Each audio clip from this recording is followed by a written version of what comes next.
Okay, thank you everyone and welcome to the New York City Employment Training Coalition Town Hall. Happy spring to all. I wanted to take this opportunity to open us up. We have an exceptional group of guests that are joining us today, representing key aspects of workforce development and engagement in New York City. And I look forward to hearing from them. My name is Greg Morris. I am the CEO of the New York City Employment and Training Coalition. A couple things for you.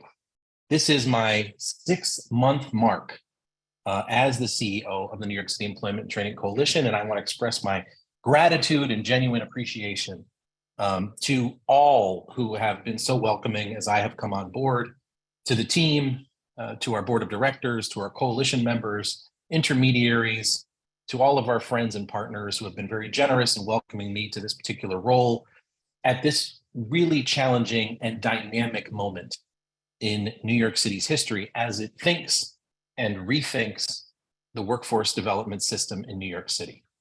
I'm going to start by telling you a little bit about what it is I hope we accomplish through these engagements, these town halls, what we expect to accomplish today, and hopefully set the course for an important dialogue. Before I do, though, I just want a few housekeeping items.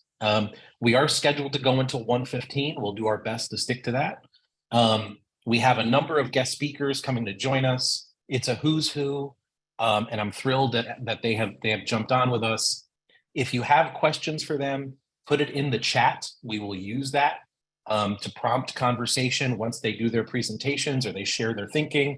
We'll use the questions in the chat to be able to continue to get some feedback and some response and some insight. I'm excited for that. We're going to do town halls likely every other month, and we'll shoot to do them virtual and hopefully at some point in person too, or maybe we'll do the remote hybrid thing for a while. But I want to make sure that these continue to be opportunities for us to engage and connect. And the turnout on this has been tremendous. So thank you in advance to everyone who's jumped on board. Would also make a quick note to you to say that we have happy hours scheduled, some network events upcoming as well. And we at the coalition are always interested in visiting your sites, meeting your membership, getting connected to your staff. We do that for a variety of reasons. One, that helps to influence our organizing and advocacy strategies. It helps us to think about the work and the impact and the value of the work, but it also connects us to what's happening in the lives of New Yorkers.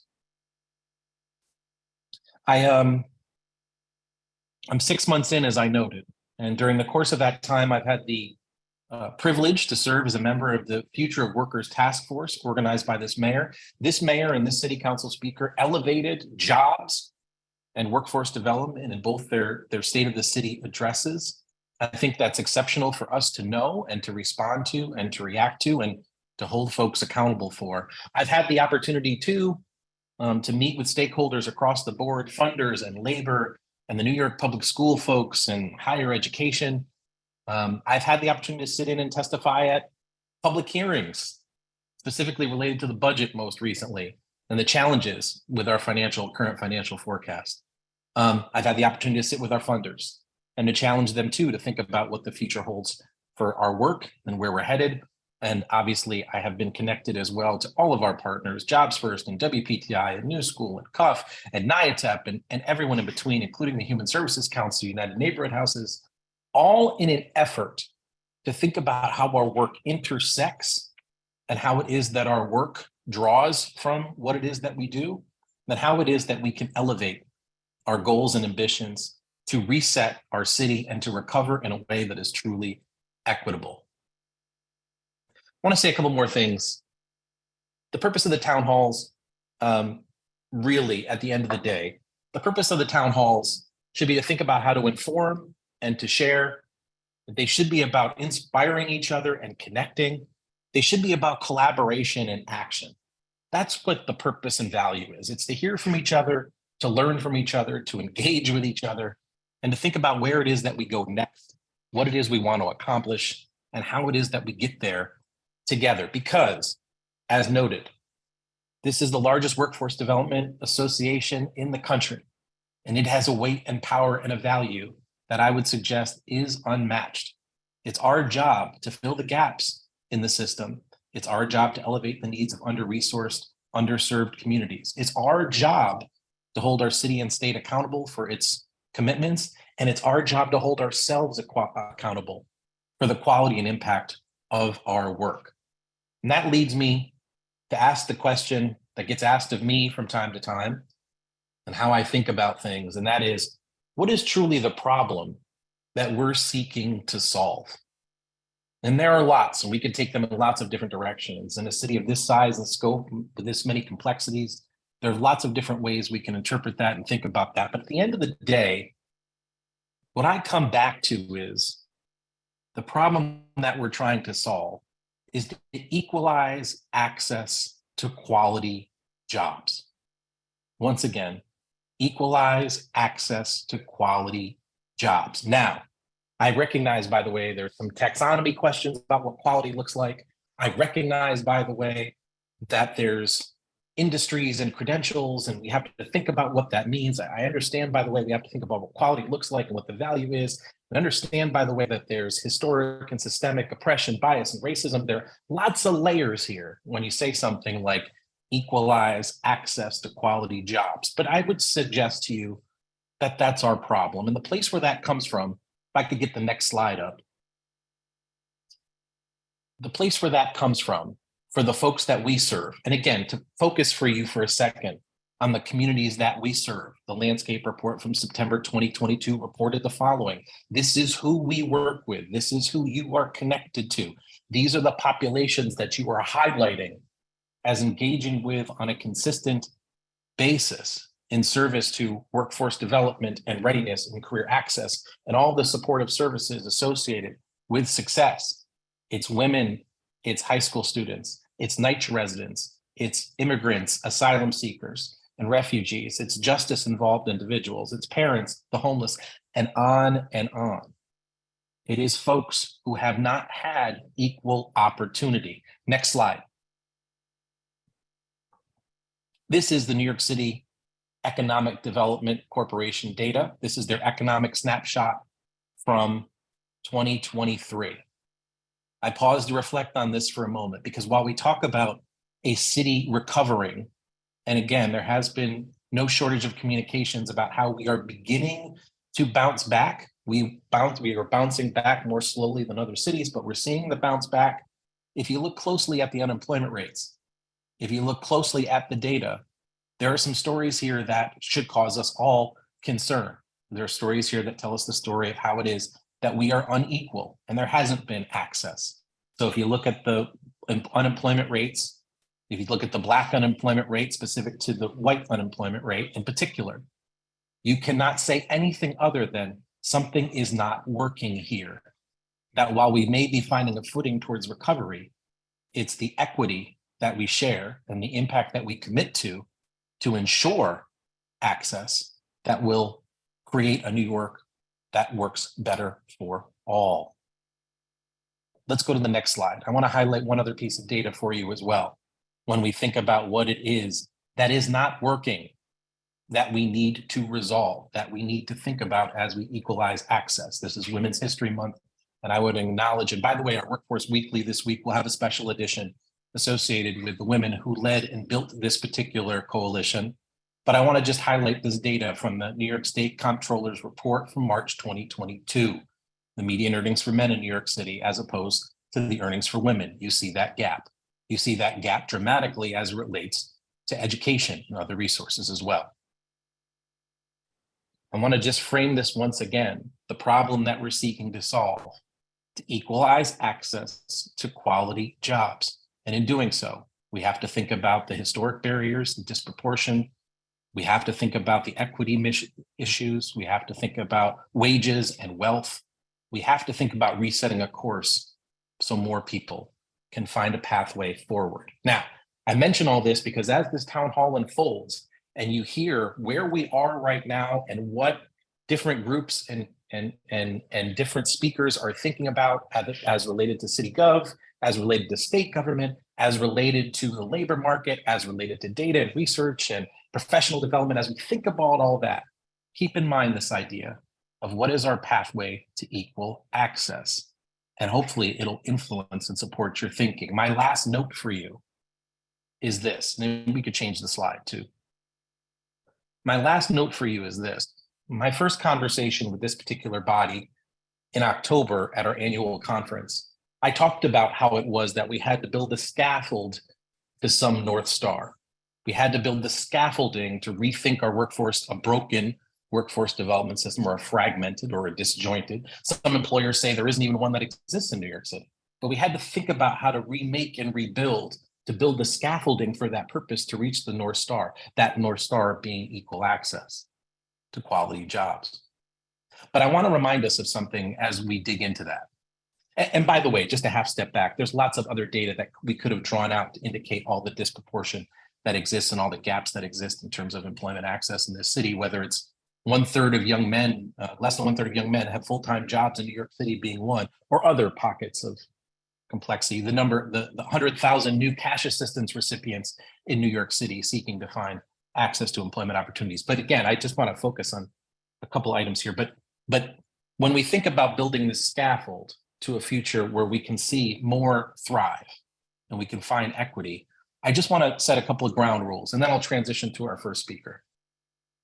And the ground rules have to kind of look like this. Ground rule number one, and I'm going to encourage us in our town hall settings and in our work as coalition members to think about these ground rules. Ground rule number one, we cannot carry a scarcity mindset into this work. That our mindset needs to start from the perspective of this is a resourced city, and we need to start from the perspective of the resources need to get to those who need. That's number one. Number two, we need to do two things at the same time. Two things at the same time. And this is the most complicated version of juggling that I can possibly imagine, because it's not something that's natural or easy for most of us. And that is, we have to walk and chew gum. We have to think about navigating the immediate and resolving the immediate, dramatic, complex needs of individuals who need help right now, as we keep an eye on that North Star for equity in the future. We have to do both. We have to think about the now as we plan for what's next and what's ahead. That's hard. That's hard work. And it will always be sources of tension and complexity associated with that. But it's a way we have to operate. So again, as we go through today's conversation, think about where the wealth is, think about maintaining absence of scarcity mindset, think about navigating the now while we think about the future. And last but not least, we all have to do better than we've been doing, regardless of your metrics, regardless of your outcomes, regardless of what it is you've accomplished, regardless of your investments, regardless of what it is that we think is working or not working, regardless of what we think is more important than something else. We all have to do better, because that's the only pathway forward as we think about what an inclusive and an equitable economy, what the intersection of workforce development and economic development will actually look like. We all have to hold ourselves accountable for doing better than we've done, because just those handful of data points I pointed out before, and you know there are many, many, many, many more, it's not good enough. It's not good enough for us, and it's not good enough for New Yorkers. On that note, I will express my thanks once again for gathering today, and note for you as well that I look forward to future town halls. We have work to do. So we will start now in an engagement in a conversation with Abby Jo Sigal from the Mayor's Office of Town and Workforce Development. We are thrilled that you're joining us today, and the commitment that this administration has made to rethinking, reimagining, and committing itself to the resources and opportunities associated with a pathway to opportunity. Now, we've heard the conversation about apprenticeships. That has come to light often. Abby, you've written about that as well, and we've heard that. That is good stuff. The Future of Workers Task Force, from my perspective, connected to thinking about funding, connected to think about metrics, connected to think about how employers engage in a meaningful way, all rich, all valuable. But as you know, Abby, and as we've talked about, and as coalition members know, in this city, sometimes we have conversations and we struggle to try to turn the conversation into action. We'd love to hear what you think about where we are and where we're headed as a start. And once again, folks, when there are questions in the chat, we're happy to pass them along to Abby Jo.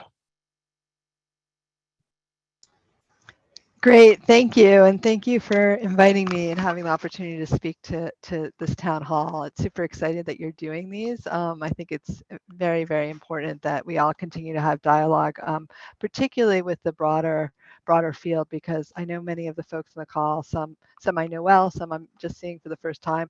You all are on the ground doing the work and have a lot of the answers to the big questions sit with you all. So very excited to be part of this dialogue. Greg asked me to really speak a little bit about sort of where we are and just highlight, and I think he opened it up really well, highlight how important sort of jobs and positioning New Yorkers for economic security is to this administration and particularly to this mayor. He's out there often talking about it in different contexts, both from his personal point of view, but more importantly from how it's so important to the health and well-being of the city. We really kicked that off. Soon after I started in this role with the Executive Order 22. And if folks have not seen the Executive Order 22, I really recommend that you go and look at it. It's the first time, as far as I know, that sort of the positioning of New York City New Yorkers and our talent as sort of the most important asset of the city and highlighted as such is actually put into an executive order. And it also does a few other things. One is it really articulates citywide objectives for talent and workforce development. And many of these, for all of us who've been working on this for a while, are yes, of course, that should be it. But to have it sort of in an executive order as the North Star for us as a city to figure out how we make progress on these objectives is, I think, a critical new step that this administration's taken. And I'll just quickly run through those. So one is, and I would also say, also more broadly thinking about talent and workforce development beginning in K-12 and lifelong. So really not just sort of saying it's for a particular segment of the population if they haven't succeeded in the traditional pathway, but really thinking about how do we leverage our educational institutions and the investments we make in those into really positioning our young people well for success, and therefore hopefully reducing the number of folks who have come back through however you want to phrase it, a second chance system as adult workforce. Obviously, we will always need that because it's super important as the labor market change to sort of upskill, reskill, or as people try to make new decisions for their lives. So those 6 objectives that are in the executive order are, how do we make sure that young people by the time they're 25 launch successfully into fulfilling economically secure careers? How do we make sure New Yorkers who are working are earning a living wage and really thinking that through? And that sort of gets us to something Greg and we all know well is the quality of jobs, and really understanding the occupations that power the New York economy. How what do they look like? How many of them provide a living wage from day one? How much are really springboards into opportunity and into economic mobility? And how many don't? And what does that mean? And really thinking about the strategies which will be different for each. Making sure our employers have access to the talent that they need. I think one of the things we all hear about is there's sort of mismatch, there's skills gap. We also rely a lot on informal relationships, and we see a lot of jobs that don't go filled, and just really trying to make sure that there's strong connections there. Making sure the demographics of the workforce should reflect that of the city's population. We know that's not the case. We see that in the numbers that Greg shared, so really monitoring that on a regular basis. And that sort of speaks to a 5th objective, which how do we make sure we're really tackling historic disparities. So we're looking at any data, whether it's wage and employment data, we're disaggregating it, and really thinking about that constantly and continually. And then making sure that public resources are efficiently and effectively invested. And I would also argue private resources as well. So those were outlined in the executive order. And so my role and our office role is to figure out, okay, what are our strategies and set of strategy to really make sure we as a city make progress on those objectives. Additionally, in the executive order, it set up 3 things, and the first was really establishing a future workers task force, so engaging external stakeholders across the spectrum. So including industry, advocates, nonprofit providers, community-based organizations, research experts, to really help set a blueprint for the city, and that was sort of time bound, and I'll get back and speak to that. Um, it also set up an interagency cabinet, an interagency talent cabinet. So as many of you know, because I know you're on the ground doing the work, there are many agencies throughout city government that touch talent and workforce development. And the idea is for each of those agencies to appoint a chief workforce officer and have that talent cabinet come together to deliver an annual plan to the mayor on how we actually make progress against the objectives, and hopefully address some of the things we hear time and time again about how different agencies aren't speaking to each other and making it way more complicated for folks on the ground, and making sure that we're thinking about it very much from the job seeker perspective or the employer perspective, so it's not as complicated and convoluted. That's a big project, but beginning to have some structure and organization on the public side and some commitment to that. And then last, really making clear that the mayor's office for talent and workforce development was sort of the catalyst to bring all these folks together. So our office was empowered somewhat as part of that executive order. As in terms of the Future Workers Task Force, I think that we said it. We launched in October. It met 6 times between October and January, and we're in the process of synthesizing the findings and recommendations. The task force had 5 co-chairs to speak to sort of the from K-12 all the way to lifelong. 2 of those co-chairs were the chancellor for New York, the chancellor for New York Public Schools, and the chancellor for the City University of New York. Additionally, Lizette Nieves, who runs the Fund for the City of New York, and I think many people are nodding their heads and know her well, was one of the co-chairs, as was Katie Gall-Stiggy, who more nods, who had my seat before and now runs Goodwill of New York, New Jersey, and I believe is on the board of the New York City Employment and Training Coalition, and a very experienced practitioner, both on the nonprofit and public side. And additionally, Carmen DeCibio, who's the chairman and global CEO of Ernst & Young, represented the employer voice. He's very active or Ernst & Young's very actively involved in the New York Job CEO Council, as well as done a lot of work with the Mayor's Office for People with Disabilities to really help lift up people, making sure addressing employment disparities for people with disabilities. So again, a very not a representation as best as we could in the co-chairs. And it actually worked out well, despite many folks saying that's a lot of co-chairs. I'm like, but this is it's a complex system, and we need to have that voice very much at the top, but also making sure we had it represented in the task force. And so there were about 80 members across folks, plus a whole number of advisors. And in addition to meeting as a whole group 3 times, we met as working groups 3 times, plus there were additional meetings there. And I will talk a little bit about the working groups, just so folks know. It was focused, how do we make sure we're focusing on critical skills and occupations? So how do we make sure we're really powered by what occupations are driving the New York City economy, and really thinking that through as an organizing principle. Second, how do we expand apprenticeship, recognizing that the more we can move away from, and I know that this body, everybody here is working on this too. How can we get people into jobs and training while they're on the job, as opposed to saying we're going to train, and then hopefully get a job? The more we can sort of shift to a braided model of earning and learning, will result in better outcomes. And one of the gold standards for that, obviously, is apprenticeship.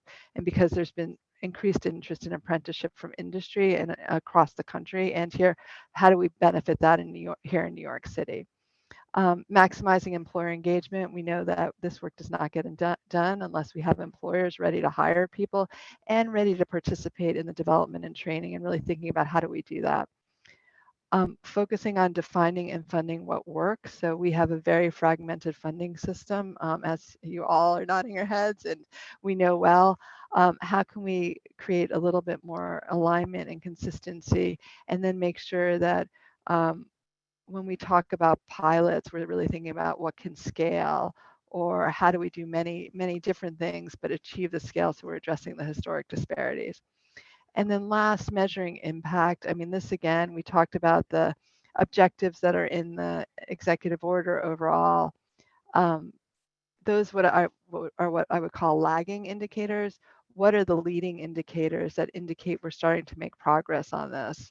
That is something as a field that I don't think we've done as well as we need to, or we've used leading indicators that aren't necessarily good proxies. And I'll just use an example. We often, for developing talent or young people, we look at graduation rates and completion rates for whether it's high school or college. Well, super important in terms of earning, and particularly in our marketplace where we have a lot of jobs that, even if we try to reduce the degree requirements, fundamentally advancement will require degrees. But it doesn't, when you disaggregate the data, just getting a degree does not mean you're launching successfully into the labor market. So using only that as the proxy is actually masked a lot of the challenges that we see when we disaggregate the data. So really trying to figure out what some of those shared metrics are. So those were the working groups that really tried to begin to identify and recommend. Okay, we have a lot of programs, we have a lot of successes, we have a lot of folks really committed to this work, and how do we move from this and we said this a lot in various throughout the task force, is we're very program rich but system poor. How do we what's the infrastructure we need to put in place, back to sort of Greg's scaffolding? What's the infrastructure that we need to put in place to sustain the partnership that we need to make progress against those sets of objectives? And so right now we are in the process of really pulling that all together into a set of recommendations that I hope we can release very shortly this spring.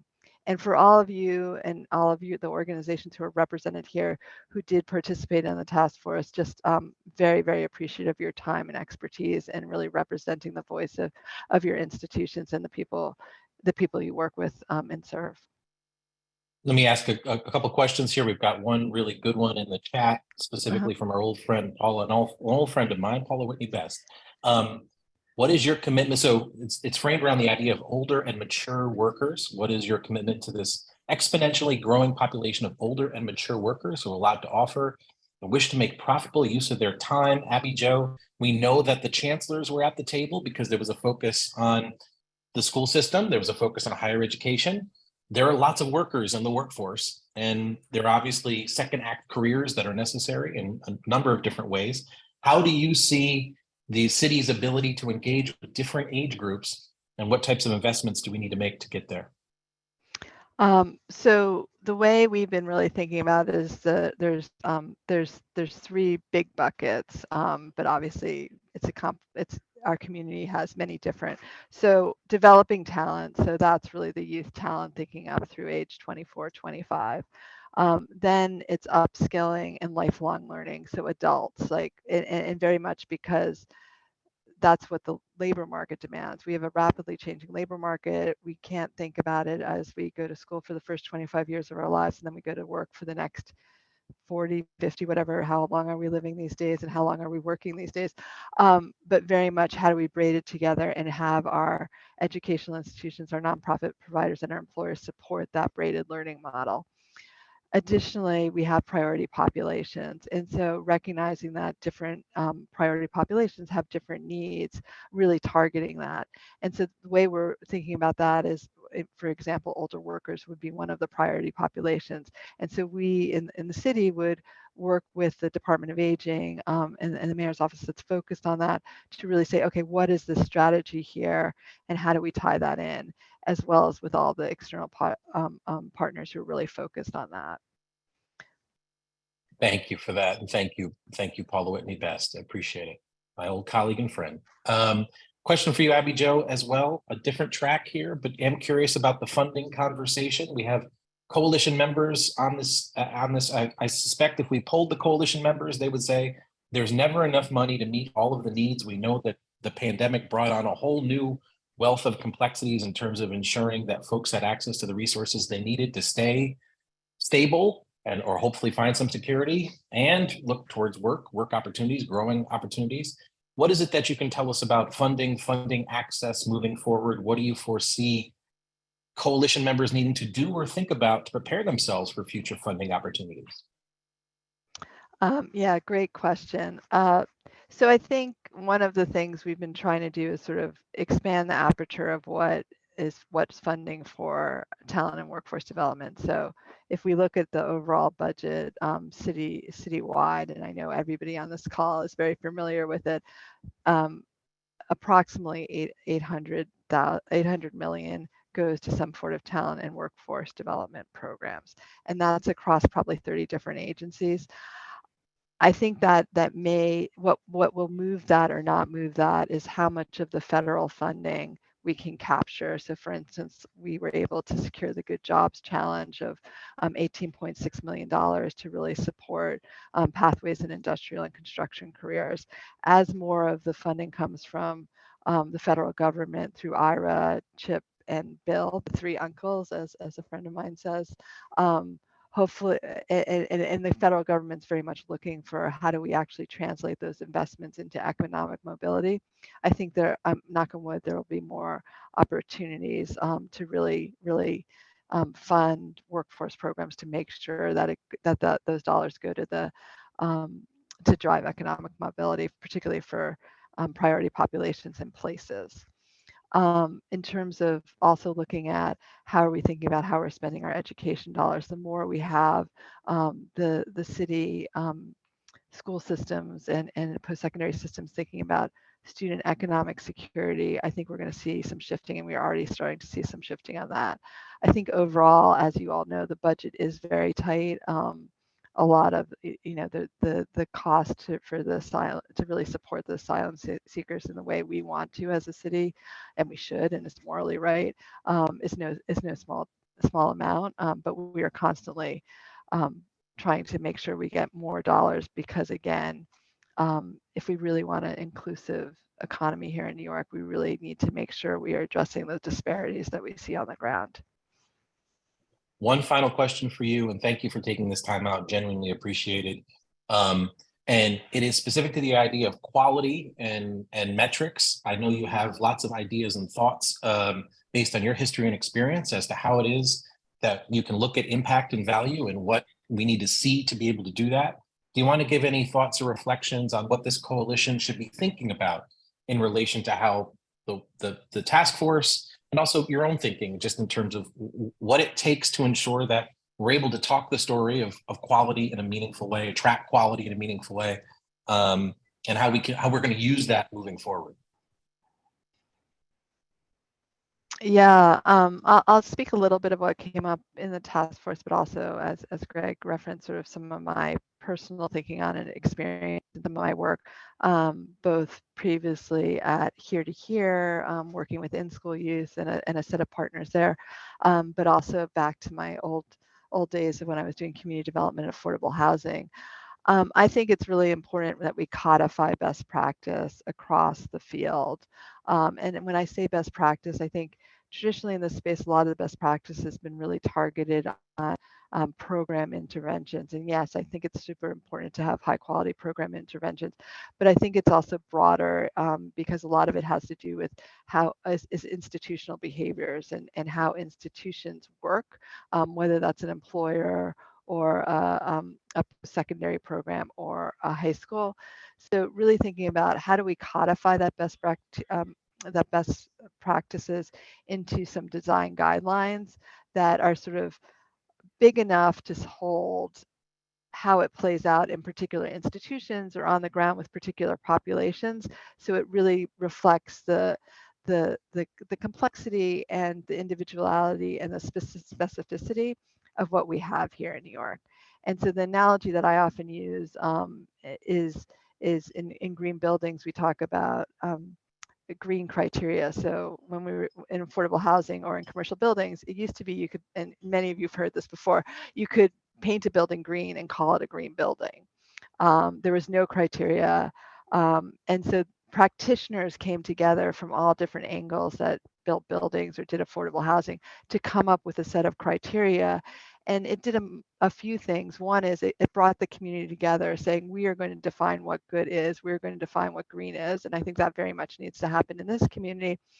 And it's not because we weren't already doing it. People were building green since the 70s. You know, Ford and Bedford in the Bronx was keeping a solar panel on a building going since the 70s. And the company had been out of business for 20 years. They were using chewing gum and baling wire, but they were committed to green because it was better for the building, it was better for the residents, it kept the prices down, it was healthier. So like all of you are doing good work. So how do we codify it? And then over time, we can then all improve our practice, whether I'm at my high school who really wants to embrace economic security, or I'm a new nonprofit that's trying to fill niche. I don't have to reinvent the wheel. I have a place to start, and then I can move that forward. So hoping that we can get to those design guidelines, and then over time, once we as practitioners agree on what they are, we can start using it to guide investments, public, private, as well as our own personal, how we're going to, organizational decisions. Did that Abby Jo, help? thank you. Thank you very much, Abby Jo. We appreciate your time and reflection. There's a great question in the chat. We'll follow up on that one offline and circle back and make sure we get that response. But I want to thank you, Abby Jo, right now for this time as we pivot to our next speaker presentation. But once again, Abby Jo, thank you very much for taking the time out. We have lots more to cover and lots more to talk about in support of the Mayor's Office of Talent and Workforce Development. But we want to pivot now to our labor market policy recommendations. LK Moe and Andrea Vaghy are with us, and they are going to lead us through the recent report. It was a partnership between the New School, WPTI, and NYCETC to talk about the labor market. And Lena and Andrea, I'll leave it to you to take it from here and lay the case and the recommendations. Thanks. Thanks, Greg. So Andrea and I are going to share some of the findings and policy recommendations of 3 reports that we have done. To harken back to Greg's opening remarks, our partnership is really about collaboration and action. I work at the Center for New York City Affairs, which is an applied economics think tank at the New School.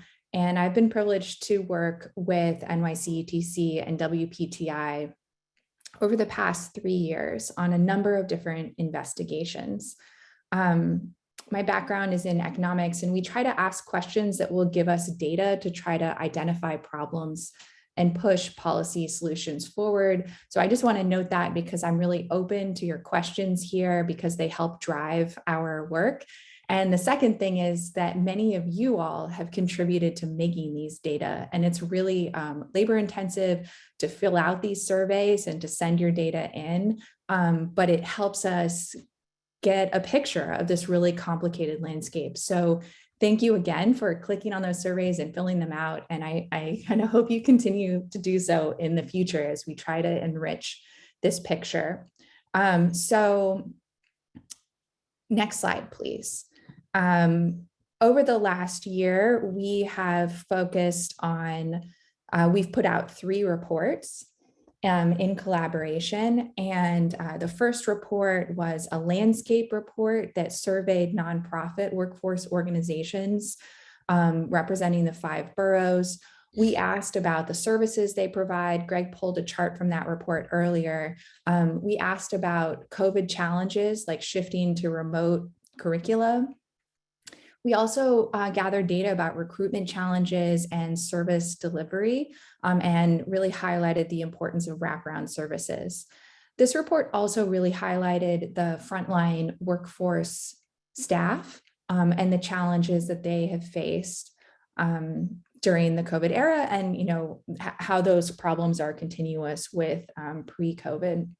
The second report, which came out in January, was a real doozy. It was a 60-page report, so I encourage you to check it out in its entirety. But it was a sort of synthetic investigation of the workforce landscape. We engaged employers, we talked to major workforce providers, and we tried to integrate that with economic information about the COVID recovery. And then the third report, which just came out, which we'll focus on, offered some policy analyses and recommendations. Next slide. This is the front page of our workforce landscape report, which I just spoke about. Critically, I wanted to pull out one data point, which is about the frontline workforce staff, which many of you all represent. On the one hand, the workforce staff are incredibly invested in their work. Over 90% said that they understood the mission of their organization, that they were on board with that mission. But a third said that they were considering leaving the field, not because they didn't believe in or understand in the mission, but because the stress of working in the field, the pay is not high enough. And so this is a really critical, I think, baseline for us to think about the COVID economic recovery, because the workforce staff is essential for that happening, both in their experience and the trust that they've built in their networks and among their clients. Next slide, please. This is a chart also from the workforce report that highlights some of the major challenges. We saw a lot of challenges around client recruitment for training programs during the COVID era. This was during the shift to remote working. This was during a lot of social upheaval. But next slide, please.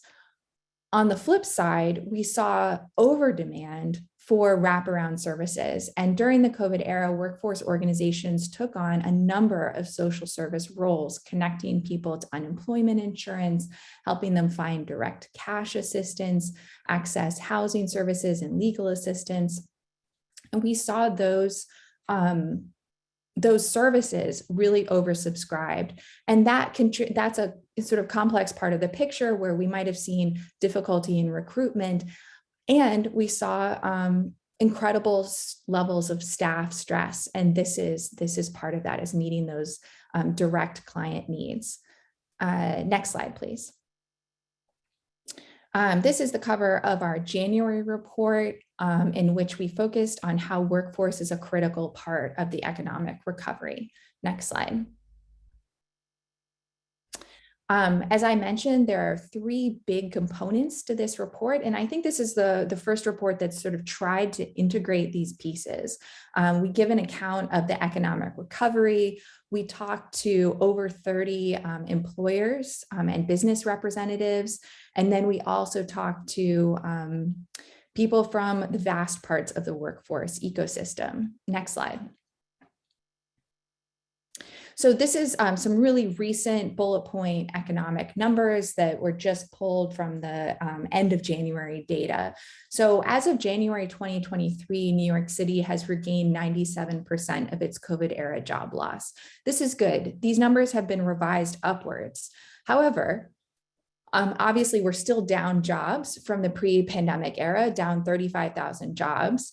And New York City lags the overall US recovery, which has surpassed its pre-pandemic jobs level. Also, the COVID economic impact was incredibly uneven. We focused a lot on face-to-face industries. This is sort of our terminology, but it's commonsensical. It involves face-to-face work. These were the industries that saw the catastrophic job losses and the bumpy recovery. So think retail, hospitality, the arts, construction.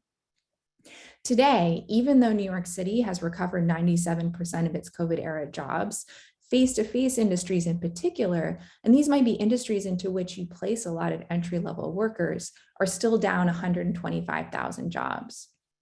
We've also seen two concerning trends with the economic recovery. One is that low-paying jobs are accounting for a higher percentage of the economic recovery, with home health aides, warehousing, and temp jobs topping the list of occupationally of strong growth. Second, the city's unemployment rate as of the end of January 2023 was 5.3%. However, this number masks significant racial and economic disparities, as Greg talked about earlier. Next slide, please. This chart shows the uneven impact of New York City job displacement. So the way to read this is, if you have a high school degree or less, you are 25% more likely than the average worker to have lost your job. If you have a high school degree or less, you are 44% more likely to have lost your job than someone with a 4-year degree. And these disparities are really stark for people living in households with less than 200% of the poverty line, for immigrant workers, for young adults, and for men. Next slide, please. This slide also shows the unequal impact in terms of unemployment rate. So if we look at 2022 Q3, the new data should be coming out really recently. We see that for Black non-Hispanic workers, unemployment is still 9.8%. Next slide, please.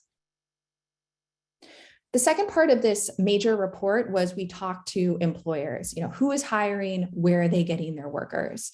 We had in-depth conversations, and we found a couple of interesting through lines. One is that demand for workers remains high, and this is supercharged by a couple of trends. One is difficulty with retention and high turnover. And this is partly because of the changing needs and demands of workers who are both, one, seeing rapidly rising costs of living. And so minimum wage work is just not cutting it for them. They're not willing to do minimum wage work if they're not even going to break even after paying for childcare and commuting costs.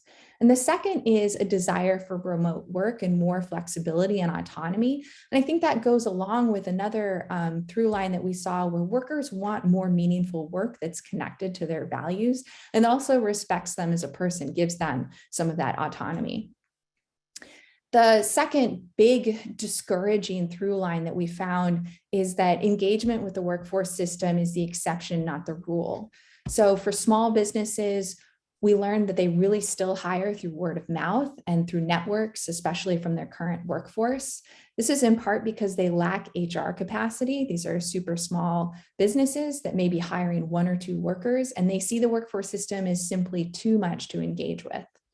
And the second is that with really big employers, and we talked to some national prestigious employers, they hire from a national pool and they recruit from elite schools, and too few of them have New York City specific pipelines or CUNY pipelines. Next slide, please. And then finally, we worked about in thinking about how the different pieces of the workforce system integrate together, how they serve distinct populations, from nonprofit groups that focus on community outreach, on providing those deep and rich wraparound services that we talked about, to CUNY, which has hundreds of thousands of students in a variety of programs that responds to labor market information and tries to plug students in. We also talked with union representatives who try to have lifelong learning programs. And our policy recommendations attempt to address how these different pieces of the workforce system play a different role and address the needs of different constituencies. Next slide, please. Okay, so now we're going to pivot to our policy recommendations, and I will turn it over to my colleague, Andrea. We focused on 3 big challenges and 3 big areas of policy innovation that we think need to happen. The first is enhancing the city's ability to focus on big challenges and current opportunities. I talked a lot about the uneven economic impact, but there are also economic opportunities that are prevalent right now. 2, creating a strategy to improve job quality.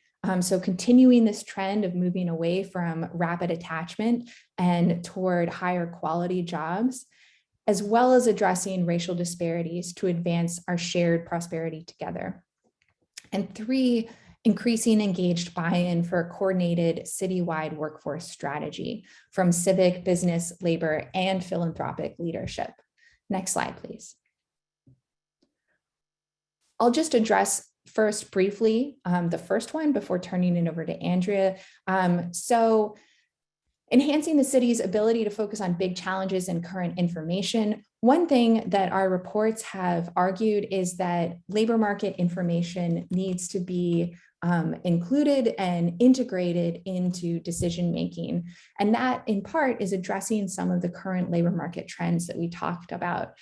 So we're still down jobs, especially in retail and hospitality. There are disturbing trends about the growth in low-paying jobs. And we need an ability to analyze and forecast and respond to these labor market challenges. Andrea, is this a good time to pivot to you?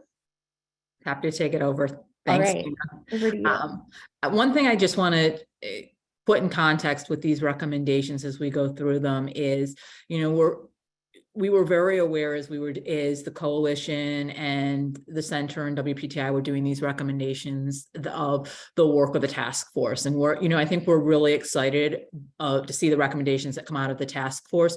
And what we tried to do here was really take a broad look at what's been happening in the workforce. And, I also would like to say, thank you to David Fisher, because some of the work that he did for the task force was very helpful in, we really did a look back over the last 20, 25 years of what's happened in this city. And so that our recommendations can really inform what needs to happen in the city so that as other recommendations come out, such as those from the task force, that those can happen. We're excited about those recommendations, to see what those recommendations are. We hope that ours align with that and help to move forward what the city wants to do. We feel like we're in a really great time right now with the executive orders and things that have come out. And so I put that as context and how the work we're doing fits into the larger efforts of what the city's doing. And so, as Lena was saying, a big focus is the city's ability to handle big challenges and current opportunities. I think what we hear from a lot of providers is really needing to understand the labor market better, having better access to data that can inform program design, that can help them redesign and reshape programs. There also needs to be funding, both public and private funding, that allows them to reshape those programs. We know that there are programs that are still offering the same trainings that they offered in 2005. Those things are not going to work in our current economy. And so there needs to be opportunities for that. We also need to figure out ways that we leverage funding coming from Federal Investment Act funding and the Inflation Reduction Act to help create some of those, the training that we're going to need. Next slide.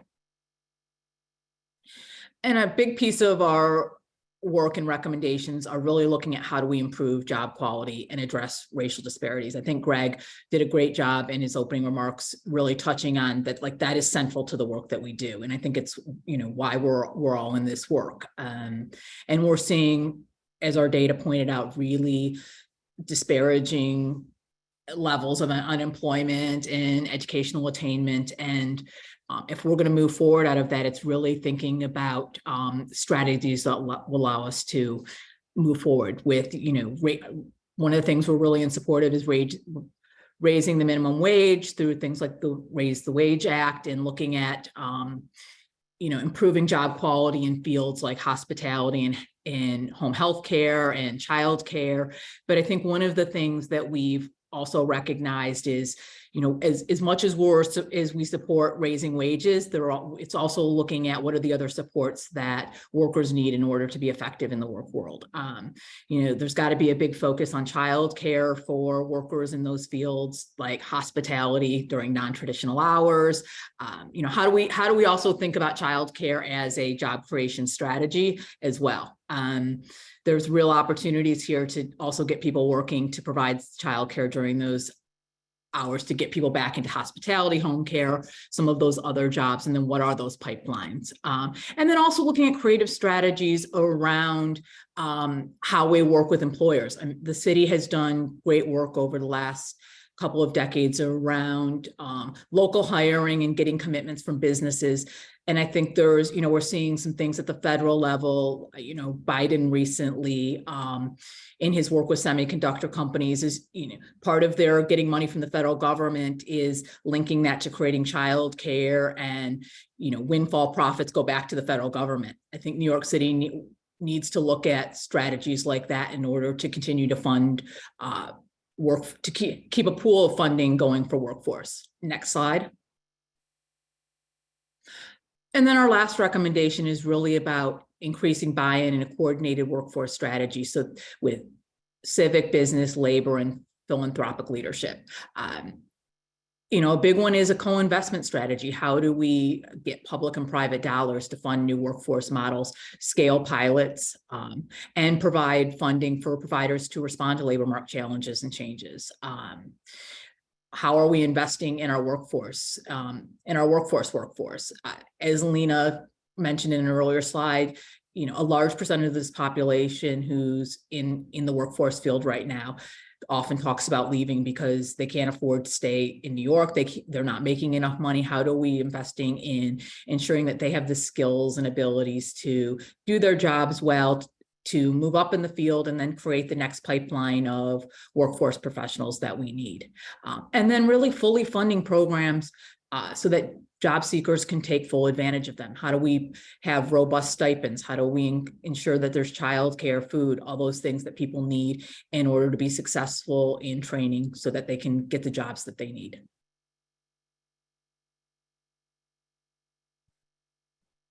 Let me jump in here and express my thanks to Lena and Andrea.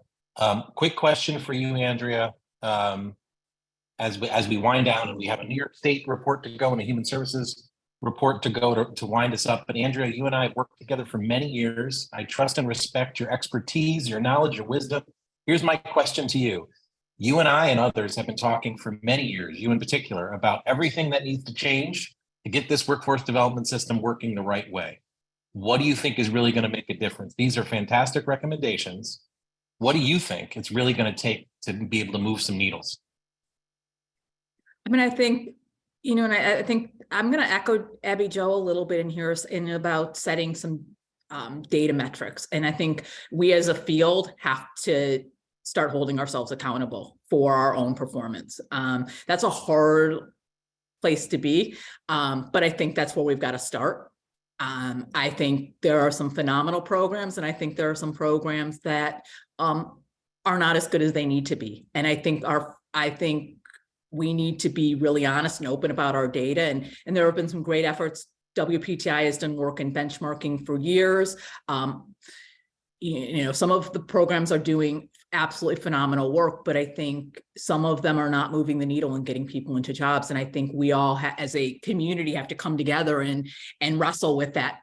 That it's a tough nut. I mean, when the data says that employers don't want to work with the workforce system, I think that we have to look at our own house. I think that's one piece of it. I think the other piece is, how do we structure government contracts and private contracts in a way that make providers able to work most effectively with employers? I think those are the two biggest things. Good programs and flexibility work with employers is what is necessary. And then the third, I would say, is you got to have the supports for people so that workforce programs aren't doing non-workforce things. I will beat that drum every day. Like, if you're focusing on providing childcare and housing and making sure somebody's got to eat, you can't focus on getting them trained and placed in a job. Andrea, thank you. Lena, thank you. It's been a pleasure. I appreciate your presentation, and the work together in the labor market report has been valuable, impactful, and the conversation continues. Thank you both. Thank you. Let's switch to our next speaker. Look, we got the thank you slide as well. Let's go to the next slide. Therese Daly is here with us, Deputy Director of NYATEP. Therese, we're excited to hear from you. What's happening on the New York State level? Talk to us about what we need to know. Hi. Oh my gosh. Thank you so much. Oh, well, it is a wild time here in Albany and across the state, as I'm sure everyone is aware. So I'm just going to do a quick, I promise it will be very quick update for you, kind of on where things are, where specifically NYATEP's priorities are, and kind of what the priorities are for the state. So really quick, hi everyone. Thank you, Greg, for having NYATEP participate today. We're honored to be here. Really quick, NYATEP, we're the New York State's Workforce Association. So we provide our members the leadership, the vision, and advocacy ideas of how to get a thriving workforce in New York State. So anyone can be a member. We're welcome to all. So contact me, please, if you want to get involved. We are always accepting new members, and we want to thank our current members who are on this call. So wanted to talk about some of our priorities for the state budget. As you know, it is state budget time in New York State, and NYATEP has two really big priorities this year. So first is we want to pass what is called an income disregard piece of legislation. Right now, we do have it both in the Senate and the Assembly. For those of you who are newbies, it's called a same as bill. And it basically was saying that it increases work participation and decreases the cycle of poverty by amending the social services law. So what it would allow is for a 6-month income disregard for individuals who are receiving public assistance, SNAP, maybe public assistance recipients who also want to or are receiving funds in any sort of public assistance way. There is flexibility there. So what they would do is they would they would be encouraged to go into the publicly funded workforce or secondary education opportunities or employment opportunities. So they would not have to lose their benefits for 6 months after starting the new job.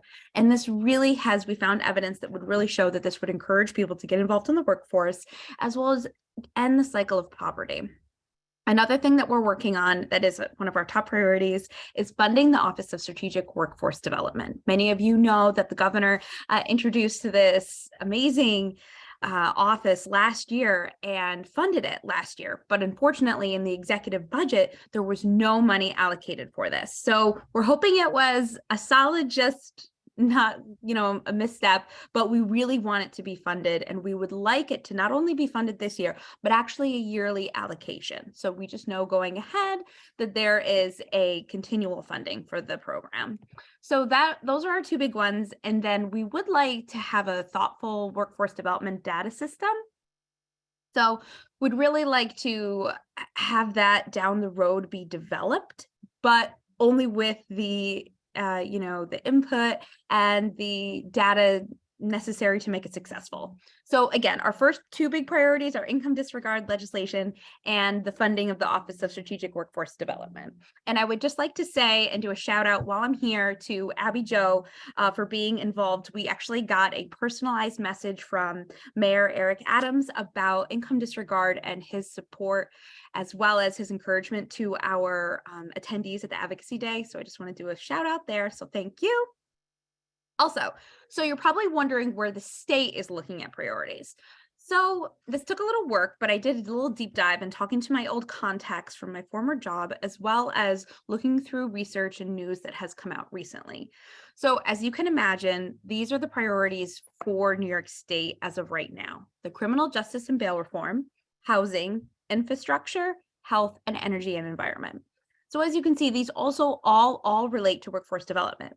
And as anyone knows, all of these topics have jobs, have a need for us to have these priorities so that we can continue to have a thriving workforce and economy. So it's very exciting. And I would like to just remind you, here are the big decision makers in New York State. You have Governor Kathy Hochul, Senate Majority Leader Andrea Stewart-Cousins, Assembly Speaker Carl Hastie, and then I put Senator Liz Krueger and Assembly Member Helene Weinstein on because I think it's important to know that they chair the Finance Committee. And the Finance Committee is the ultimate influencer to the three people that are in the room: the governor, the majority leader, and the speaker, as they run the Finance Committee, and they are the ones who run all of the hearings and read through all of the testimonies that people like NYATEP and people on this call submit for consideration. So those are the main decision makers in New York State. You can do next slide. So just a timeline so that you kind of know what's going on. The budget is always due by April 1st, and this year it is April 1st, 2023. It can be delayed, and it has been delayed in the past.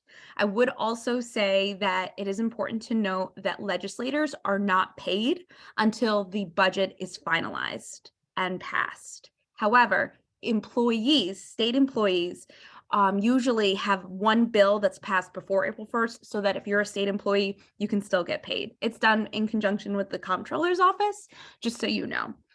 But it has been delayed, unfortunately, and updates from Albany, as we've been asking and hoping to get some information, say that we can expect, hopefully, a passed budget by April 5th. Next slide. So that's it. I just wanted to really quick update you on what's going on in Albany. And if you would like to get continual updates, that's my email, and I'm happy to share with you what we have been hearing as we go through this budgetary process. And if you have any questions, I know we're on a time constraint, so I'm happy to answer them offline as well. And thanks for having us. Keep your eye on NYATEP's workforce buzz issue that comes out so you can get your updates on a regular basis. That's one. Please know that NYCETC and NYATEP are in lockstep in terms of our priorities and focus points. That partnership and that relationship is key for all of our success, because downstate and upstate, New York City and New York State have to figure out how to work together. And we're much closer to that than we've been in a long time. Last note, Therese, am I correct? If you are in any of those districts, if you're in the majority leakers district, you're in the assembly speakers district, you're in the finance committee chairs district, is it correct that you have a special responsibility to let your electeds know, stay focused, stay diligent, focus on our needs as workforce development? Is that fair? 100%. I will just indicate that anyone in any district in New York State is welcome to contact them, because they represent statewide. So could think of yourself as a constituent of the two leaders anytime, always. Beautiful. Thank you very much. I really appreciate the time and presentation. More to come. We could spend the whole day on the state, but we're going to wind it up right now with what's happening with Human Services. Michelle Jackson, Executive Director of the Human Services Council, is here. Hey, Michelle, you're the closer. You knock it out of the park. You take us home. You let us know what we need to do to make sure that all the money is in place to take care of this workforce. Perfect. Yeah, an easy ask, right? So hi, everyone. Thanks so much. Thank you, Greg. Thank you to your organization for having me today. I think it's really important. You talked about the partnership with NYATEP, and similarly, HSC, we represent 170 human service organizations, but we also consider ourselves in some way like the umbrella of umbrellas. We convene all of the human services coalitions in New York City bi-weekly to make sure that we're all on the same page, because subsectors always have their own specific asks, as you've obviously gone over in this town hall.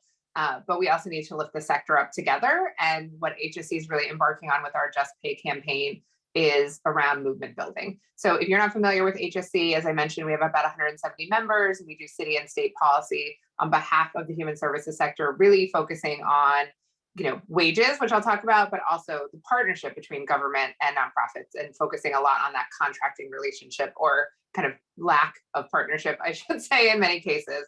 And for us, the Just Pay campaign, which is centering around ending government sanctioned poverty wages for human service employees, has become the cornerstone of our work. Government is the predominant payer and therefore setter of human services wages. And so when we say workforce, we mean human services workforce as opposed to workforce programs. But what we're really trying to do through the Just Pay campaign, it's a city and state campaign, and it centers around what government should be doing on contracts to lift up wages. So of course, most people are familiar with cost of living adjustments, COLA advocacy, which HSC has done for years and will continue to do. Last year, we were lucky enough through our advocacy to get $560 million worth of investments in the human services workforce, $500 million at the state for a 5.4% COLA, and $60 million at the city for workforce investment. This year, we're asking for an 8.5% COLA at the state. The governor put 2.5% in her budget. Both the Senate and Assembly One houses had the full 8.5%. So we are certainly waiting for that budget to be done and getting it across the finish line, hopefully at 8.5%. And then at the city, we're pushing for a 6.5% COLA. But I think more importantly, we're also looking for a multi-year agreement that is similar to what DC 37, the city's municipal union, received in a 5-year deal. So you'll be seeing our advocacy towards the council, really 6.5, which is council what they budget 1 year at a time. So 6.5% would at least make up for the retroactive DC 37 increase, but working with the administration to hopefully be a champion of the cost of living adjustment work, and putting in a multi-year COLA agreement to match DC 37. And I think when it comes to the Just Pay campaign, we're also working on prevailing wage legislation at the city and at the state, doing a wage board, which really helps to COLAs are great, but they are not going to lift these workers out of poverty. If you're a social worker who the city thinks should contract at, $42,000, which is the average, that's just not, even an 8% COLA doesn't get you to a real livable wage and an equitable wage for what you're doing. So we're also looking at ways to how do we attack the contracting system in a more holistic way to get equitable salaries. And I just think, I really appreciate your partnership in the Just Pay campaign. We tried to design a campaign that's not just about one issue, but really about movement building for the sector. So Just Pay certainly applies to your workforce issues and your programmatic issues. We want the Just Pay campaign to be just part of your overall advocacy. You can't do these really great quality programs if you don't have workers to fill the positions and do that quality work. And it's also a real equity issue. As a sector who's fighting poverty, when we engage in contracts that pay poverty wages, we're perpetuating that system. And it's not up to one organization to be able to break that mold by itself. We have to do it collectively. So what we're really focusing on with the Just Pay campaign is making it clear that this is an equity issue. The sector is treated the way they are because of who we serve and who we employ, and that we have to build power. And in order to build that power, we have to do it collectively. So you'll see us at the City Hall steps. You'll see us in Albany. We'll certainly be engaging with NYCETC and our other coalition partners to make sure we're really, speaking with one voice on these critical issues. And I really appreciate, again, Greg, you and your team giving me time today to give a little overview of what we're working on. Michelle, thank you very much for the presentation. It's our collective action that will make the difference across the board. And I hope everybody who participated in today's town hall, you heard from our city gov and what they're thinking about in terms of talent and workforce development.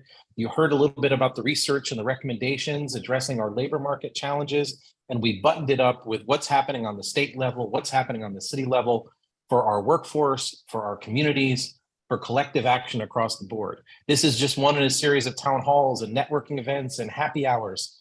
At the end of the day, how we stand together will make the biggest difference. I want to thank everyone for your time and energy today. I hope this felt good. I hope this suited you. We welcome your feedback as we learn and we do better. Thank you very much. Have a great day, everyone.